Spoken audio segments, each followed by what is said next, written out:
You are listening to the Hiking Radio Network, where we talk the walk with shows by hikers, about hikers, for everybody.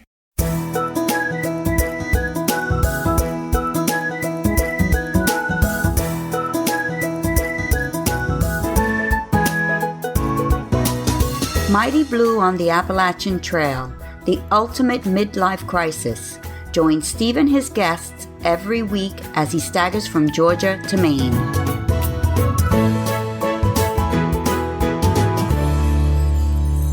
Hey guys, welcome back to the podcast once more. This is Mighty Blue on the Appalachian Trail, and I'm Mighty Blue, and I'm still on the Appalachian Trail. This week has been all about the weather, with 100-degree temperatures threatening us, and I've had to manage my hike more carefully than I normally would. I mean, it is so hot when the temperature is in its 80s and 90s, but 100 degrees is kind of, life-threatening. Once again, I've been lucky enough to call upon listeners and friends to help me out through all of this, and I'm so grateful for the help that I've received. I have had to reduce some of my mileage, but I think that's worthwhile given the danger of these high temperatures. I must say, water hasn't been too much of an issue, so I hope that stays the same. Anyway, let's get to it, but first, let's hear from our sponsor, postage. If you're heading out on a long hike this year, which I am, I've got something I think you're going to love. It's called postage. It's a travel tracking app that's going to become a favourite with hikers.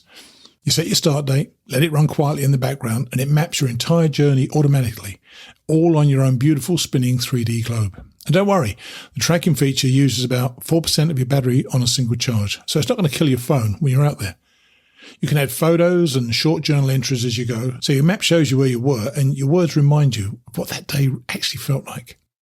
There's a light social layer too. Family and friends can follow along, or you can keep it completely private. As every hiker says, hike your own hike. And when you're done, you can relive the whole thing in the app, or turn it into a stunning coffee table book with your route, stats, photos and stories. And did I tell you that it's entirely free to download and use? The only time you'll be paying anything is if you decide to turn your trip into a book. That's Polar Steps. Track it now, treasure it forever.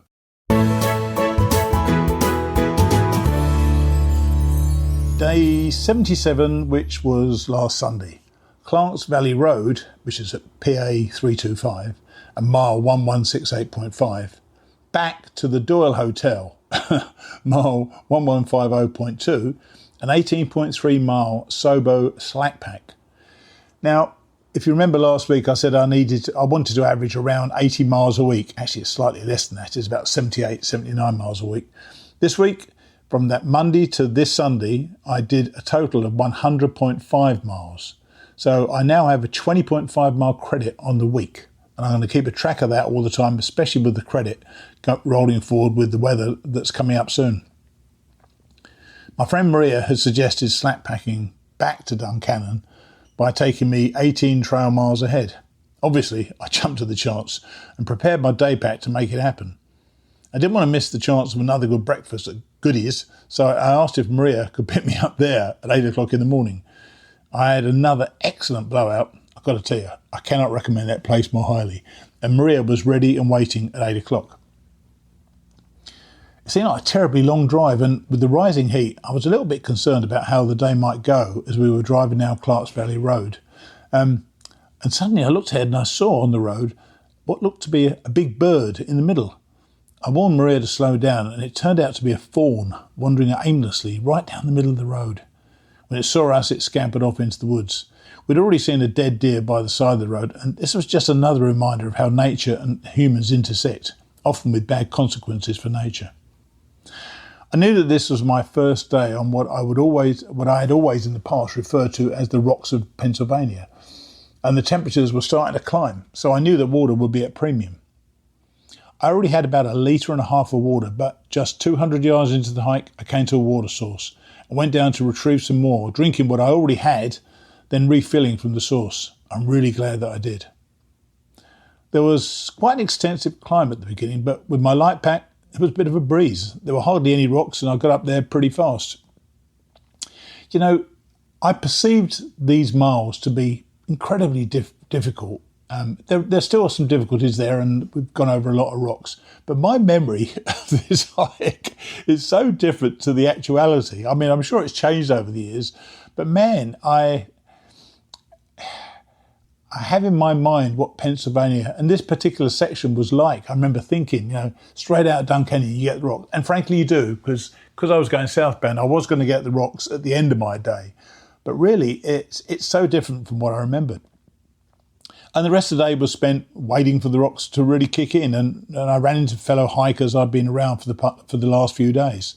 There was Zoo, Bullet, two young girls who travelled together, Cheshire and Chewy, who seemed to be a couple, as well as Smokey, who I originally met back in the Smoky Mountains. I kept waiting for the rocks, as I say, but was almost shocked at how benign the terrain really was. As I said, my recollection was that this early part of the trail coming out of Duncannon was extremely rocky, and I kind of assumed that it carried on from there, but it turned out to be quite an easy day. Not least because of the pack, of course, but after that initial climb, it was fairly flat all the way back towards Duncannon.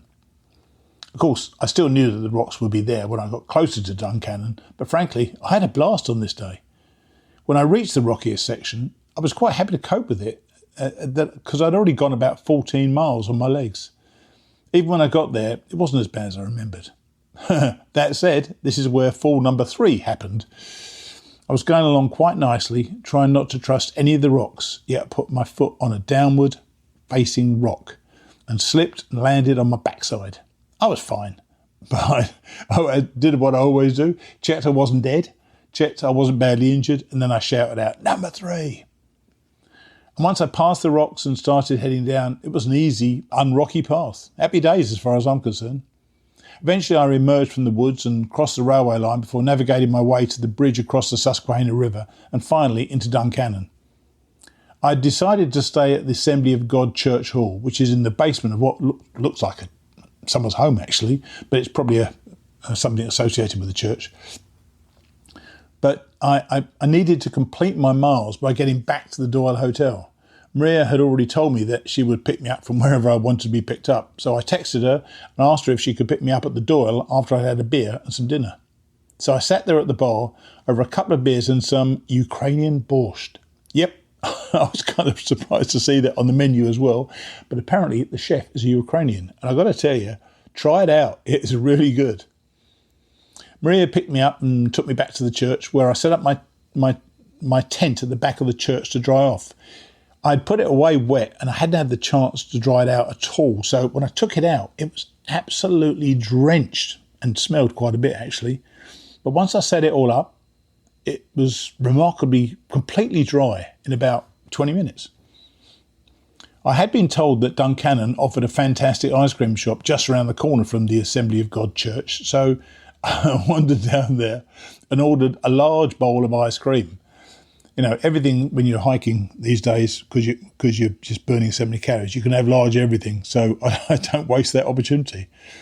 But I don't think I quite realised how large it would be. So I sat there for 20 minutes as I inhaled this overload of lactose. It was bloody marvellous. Once again, highly recommended. Back in the basement, I ran into an Indian guy who actually lives in India.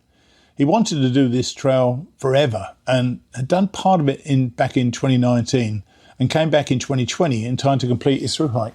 Of course, COVID put paid to that, but the ATC said that they would recognise his through hike whenever he came back. Nice. So he was redoing it, making sure he completed it this year. Unfortunately, that very day he'd fallen and he had a nasty cut near his eye socket. I really hoped he would make it. The only other occupant of the hall came in quite late. He was a young guy with a beautiful dog called Madison, and they settled down, as we all did, and had a decent night's sleep.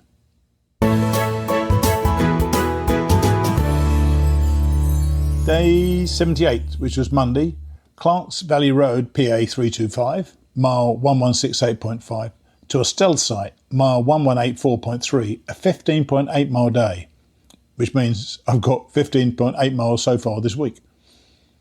Maria's husband, Jake, took me back to Clarks Valley Road, where I started out the previous day. He took the turn off Clarks Valley Road and took me down a small, only about 30, 40 yard hill for the parking lot.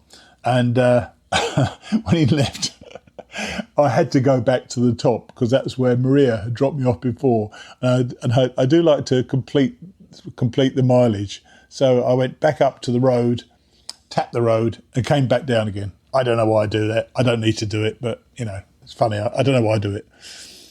I had a full pack, so the climb away from the road was going to be the toughest climb of the day. It was more than 3 miles to the top and about 1,100 feet. So the climb wasn't too onerous. It just took me a long time. I think the 3 miles took me about an hour and a half. So 2 miles an hour going up a climb of 1,000 feet. I didn't think that was too bad. The temperatures this week have been forecast to be dangerously hot, with a couple of 100-degree days forecast for the middle of the week. That said, it was well into the 90s quite early, and I was soon drenched in my own sweat. And, I've often talked about the importance of planning on a hike, and you have to plan for everything. I've had none of this has occurred for me before on this hike, so I've not really had the problem of too much heat. But, I had to make sure that I planned this, and you'll hear later on that I did plan as well as I possibly could to make sure this was going to work for me. I don't want to end my hike by getting sick by hiking too long in too much heat. And of course, water is always an issue here in Pennsylvania, especially at this time of the year. But it seemed so far to find enough to keep me going. I'm still probably not drinking enough, but I definitely take on board as much as I can when I find a source. As I say, I kind of get there. I drink as much as I've got left, if I can. And it's not always easy to drink it all in one go. But if I've got some left, I drink as much as I can. I then fill up my Catadine filter, hang it, and I fill up more than I need. And I try to drink even more when I'm there. And then I fill up my bottles. It's worked out so far, but I am probably not drinking as much as I should. And I need to think about that, especially in these next few days. So having taken those 3 miles to get to the top, the next 9 miles were a downward ridge, much of it very pleasant, though rocks would often appear up ahead and I'd have a couple of 100 yards to slow me down as I rock hopped my way precariously through a rock field. The other thing about that, by the way, is that the signage, the white blazes, isn't always clear. So you're walking through this rock field with no idea where the actual path is. It's only when you spot the next blaze, another 50 or 100 yards ahead of you, that you know where you're meant to be heading. I've got to tell you, again, this wasn't how I'd remembered this part of Pennsylvania. I had expecting it to be all rocks, but it really wasn't, and my image of Pennsylvania was worse than it actually is. Now, the ridge descended towards Stony Creek, which I did recall from last time. And that was a beaver creek where there'd been a lot of work the beavers had done had caused flooding. And so you literally had to kind of jump from, I don't know, it was just wet. You were walking through wet for about, 100 yards back in 2019.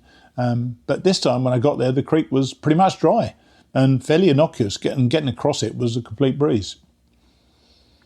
But it was somewhere on this descent towards the creek that I had fall number 4. So 2 in 2 days. And the only 2 that I've had since I've been back. But this one was my worst one so far. I was just walking down in a rocky-ish path, but not desperately rocky. And once again, I put my foot on a rock which looked okay, looked dry, but clearly wasn't. And I slipped and went sideways over. And I tried to reach my leg out, which was straightened, and it jammed on the ground really hard. My left knee really hurt me. And I fell into the bushes on the side. And just ahead was a couple I've seen around quite a lot, Chewy and Cheshire. And they ran up towards me because they just saw me disappear to the side. And I said, let me sit here for a minute. And I just sat there for a minute, maybe 30 seconds, a minute before they helped me up. It shook me, and it really, as it always does, it kind of, I don't know, undermines your confidence a little bit.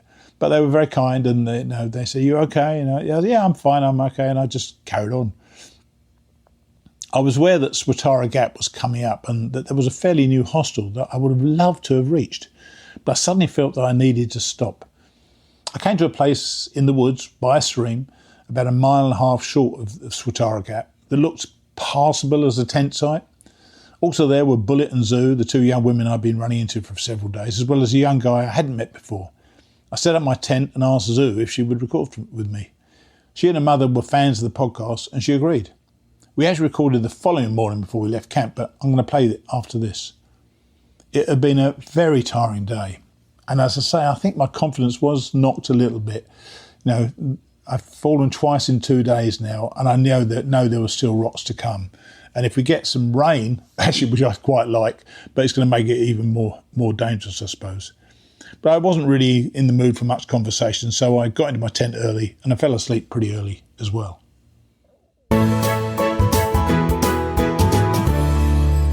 I'm in the middle of the woods at the moment with a young lady called Zoo. Hey Zoo, thanks for talking to us. Thanks, Mighty Blue. This is so exciting. And why is it exciting? Because you listen to the podcast, don't you? Yeah, my uncle actually introduced my mom and I to it.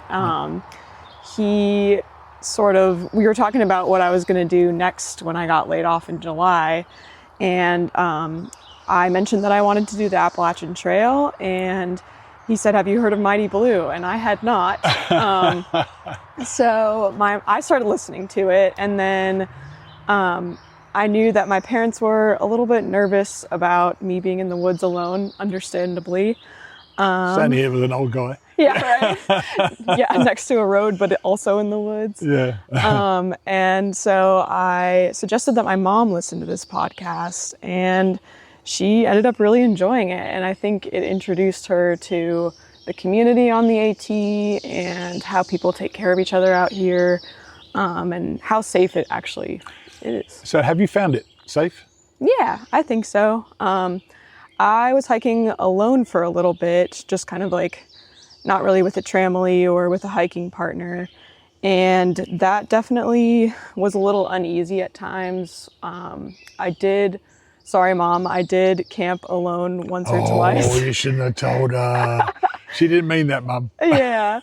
I did camp alone once. No, it was twice. Both times were kind of just like I was really tired and there was no one around, and I felt like it was going to be okay. And it was fine.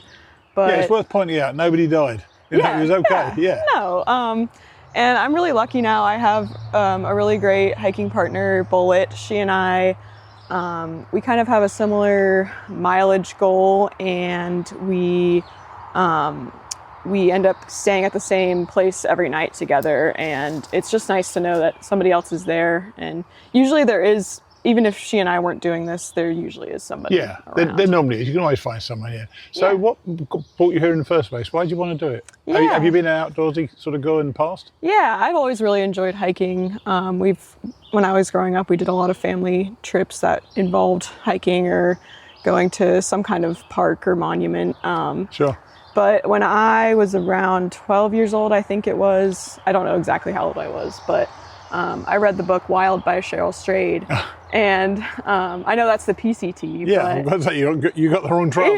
Yeah. But my mom grew up in Maine and I grew up in North Carolina. And so when I learned that there was a trail that basically went from North Carolina to Maine or Georgia, I was like, that'd be pretty cool to walk it. And it's kind of just been in the back of my mind ever since. And I went to college in Pennsylvania, so I have had some connections around here, and I'm looking forward. My mom is living in Portland right now, so I'm looking forward to... Well, a long way to go then. Yeah. Still to reach there. Yeah, and the trail doesn't even really go too close to it. No, but, it doesn't. I haven't seen her since July, so I'm very excited to sort of meet up with her once I get older. What do you mean? It's only June now? Oh, July last year. Oh, January, sorry. Right, impressive. Yeah. So you've been out here for quite some time now. You've done about 1,100 miles. Yeah, we hit 1,200 a day. How are you actually feeling? How are you physically feeling? I'm feeling good. Every day it continues to be a dream come true. And I physically, I think I'm used to it all now. Like for a while there, I was actually wearing boots in the beginning, which not many people. I didn't see anybody else wearing boots. I wore boots. Yeah. I changed them. Yeah. Yeah, so I was having a lot of foot pain. They were actually the wrong size. That never helps. No, they were half a size too small. And I also learned that my left foot is a size 10 and my right foot's a size 9.5. Oh, wow. So It's a bit unfortunate. yeah. So I actually went 730 miles. I went to Daleville in them. And I was actually like laughing at myself in the outfitters at Daleville when I tried on trail runners for the first time, because I felt like I was just like hovering above the ground the way they were so lightweight. So my hike has changed significantly since I changed to trail runners. I don't think I'll ever be that stubborn about gear again. But yeah, my feet, they still hurt because they're just going to hurt out here. But I've significantly had less foot pain. So you and I and Bullet are going to have to endure incredibly hot days. And it's been warm yesterday, but that was only in the early 90s, I think. I know. Now it's going to be 100 degrees in the next, not today, but it's going to be in the 90s today, and then tomorrow it's going to be 100 and 101, I think, on the next day. Yep. How are you planning on that, or what are you trying to do? Well, conveniently, Bullet and I need to resupply in Port Clinton on Thursday. So we will spend at least a good chunk of time indoors, which I think is very convenient. I don't really know. I mean, I've been outside in triple digits before, but I don't know what it's going to feel like living out here and having to hike. So I think we're going to try and be as smart as we can, just like drinking a lot of water and keeping on the electrolytes. Yeah. But I think the electrolytes are going to be pretty key on this year. Yeah. I hadn't ever really needed electrolytes before, but you got to make sure you drink them every day out here. Sure. So I think we're just going to play it by ear and see how we're feeling. I'm expecting this not to be the only time that it gets this hot this summer, so I mean, I hope it is. Yes, but... I hope this is it. I think this is the peak of it. Hopefully this is the peak of our heat. It's not. I mean, I'm in trouble anyway, I think, for the next couple of days. Yeah. I mean, the sweat is red. I'm wearing shorts for the first time today, and you're thinking of wearing shorts, aren't you? Yeah, Mighty Blue and I are some of the only people that wear sun hoodies and pants out here to keep the ticks and all the sun away and everything. But we've got a chance to ticks today. Yeah, I think I'm going to do shorts as well. We don't get political on the show, and I'm not going to. Yeah. But you got doged last year. What were you actually doing? What was the job you were doing? I was working for a nonprofit in Black Mountain, North Carolina, which is right outside of Asheville. And the general mission of the nonprofit is to increase access to healthy foods, so mainly fruits and vegetables, to anybody.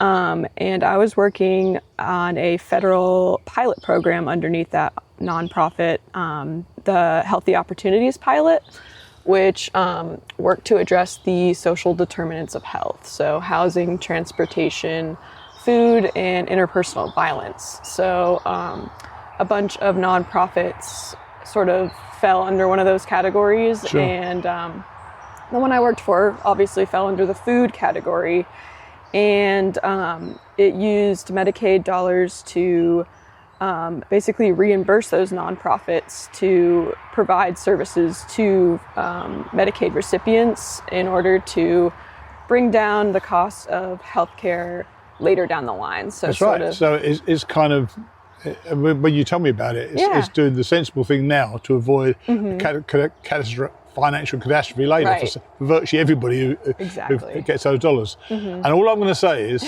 you got doged. Elon thought that wasn't a good thing. Yeah, it was truly a dream job, and it helped so many people. Sure.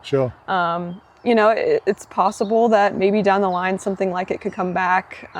It definitely sparked a passion in food systems for me. So. Cool. Yeah. Well, I appreciate you talking to us about this. Yeah. I think it was an important thing, and it's sad that happened, but it gave you the opportunity to come out here. Right. So I appreciate that. All right. Thanks a lot. Thank you. Cheers.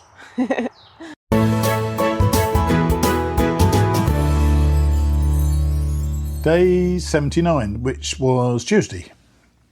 The stealth site, mile 1184.3, to PA 645, mile 1195.2, just a 10.9 mile day, which means I'm 26.7 miles so far this week.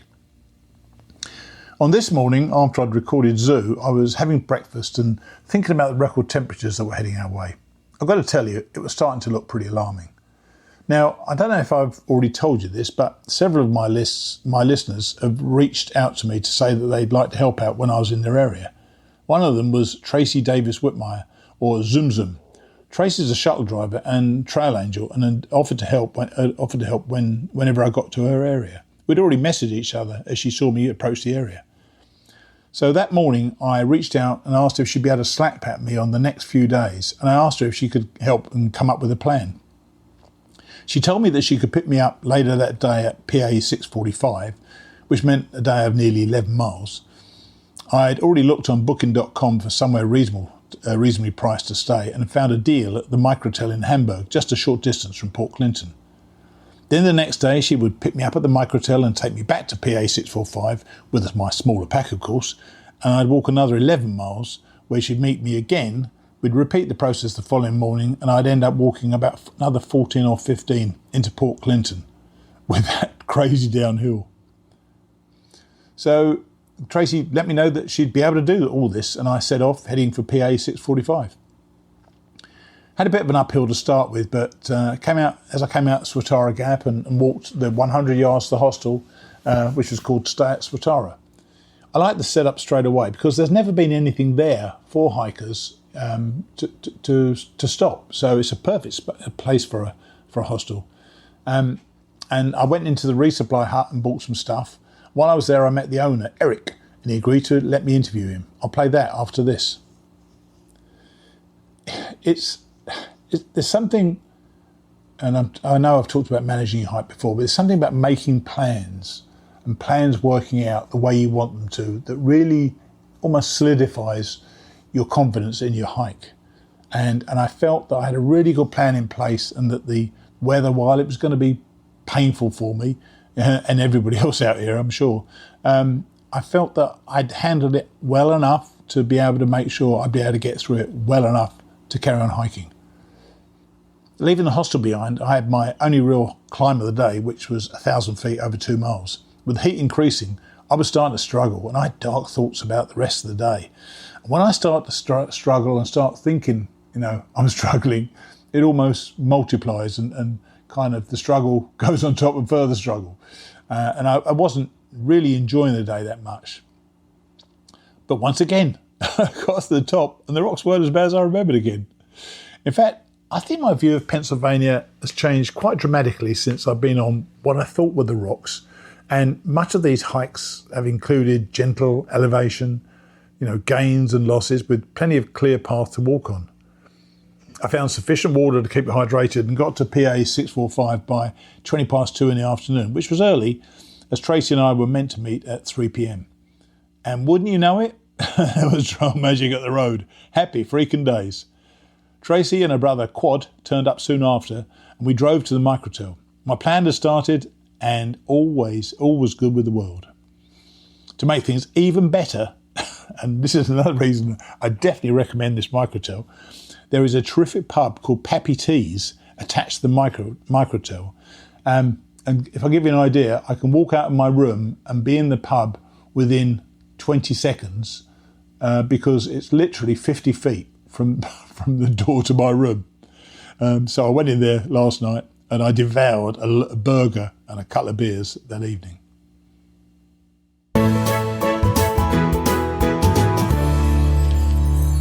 I'm at Stay at Swatara, just past, in fact, about 150 feet past Swatara Gap, something like that, very close, with Eric Redinger. Yes. Right. Hey, thanks for talking to us, Eric. How long has the hostel been open? We opened in 2024. Right. And what was the ambition? Because you said yourself you're not a hiker. So we just thought we'd let some hikers sleep in our yard. So the house was here anyway. Yeah, the house was here. I'll tell you the quick version. We bought it in 2023. Right. Spent 23 and most of 24 just cleaning up the property, doing some heavy excavation. We knew from being in the area that there's nothing here for hikers. You're damn right. And we were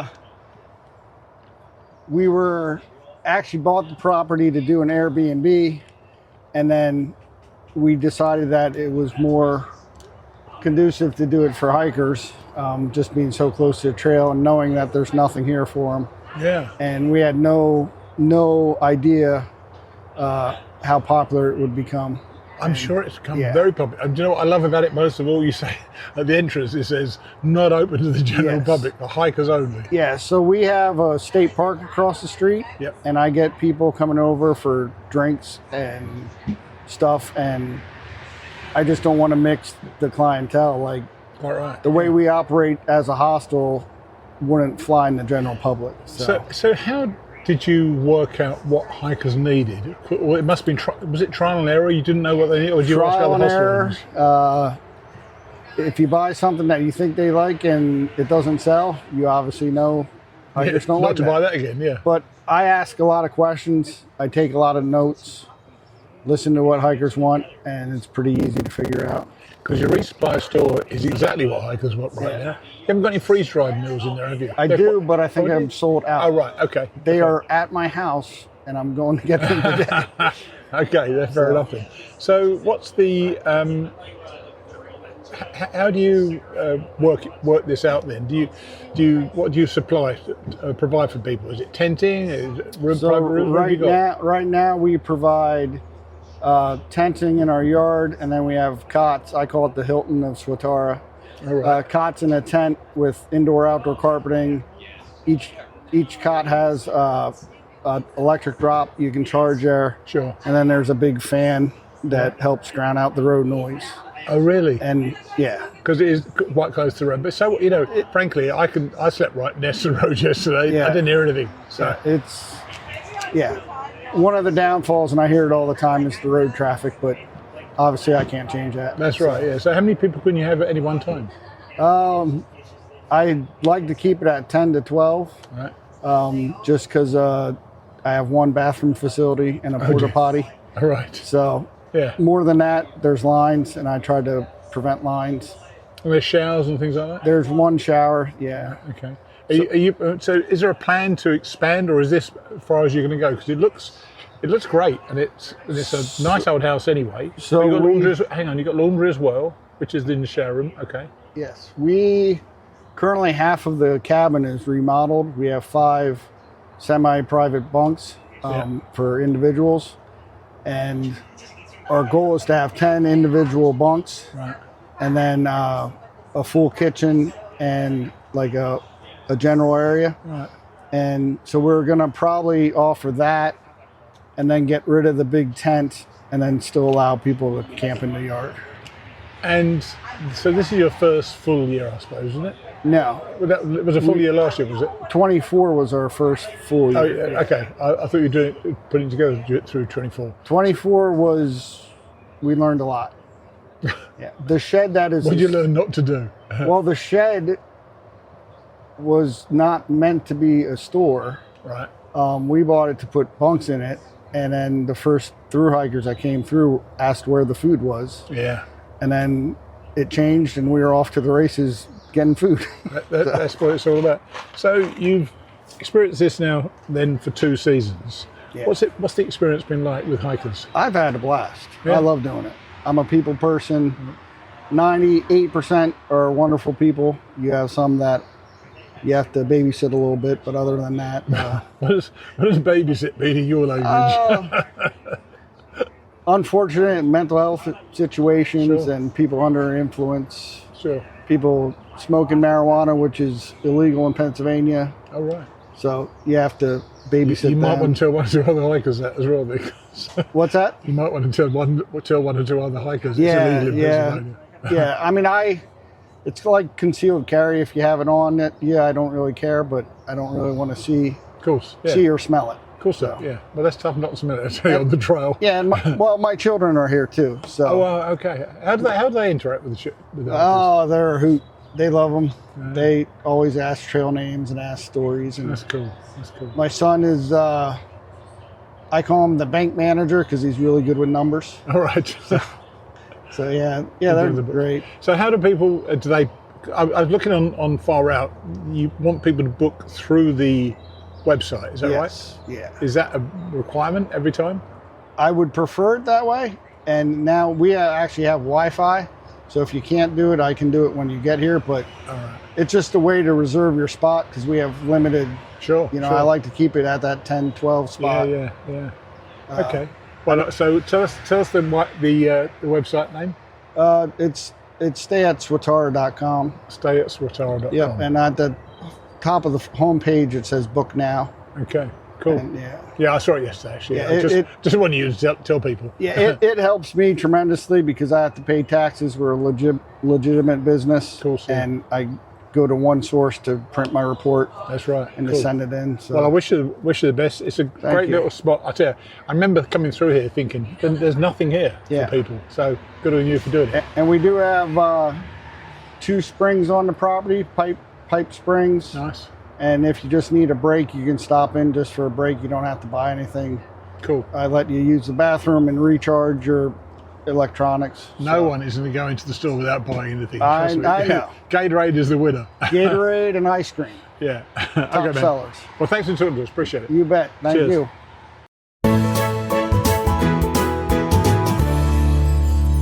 I'm posting this now from the Microtel in Hamburg. And even now, at 7 o'clock in the night, it is extraordinarily hot outside. Looking at the longer term forecasts, we're going to have to cope with 80-degree days and more for the next 15 days. And as I have done this week, I will need to manage that, though I expect my mileage to push up again in the coming days. I'm looking to get back up to the, say, 15 mile a day average so that I can continue to keep in touch with the mileage I need to do to get to Katahdin by the end of September. Anyway, I'll see you on Monday.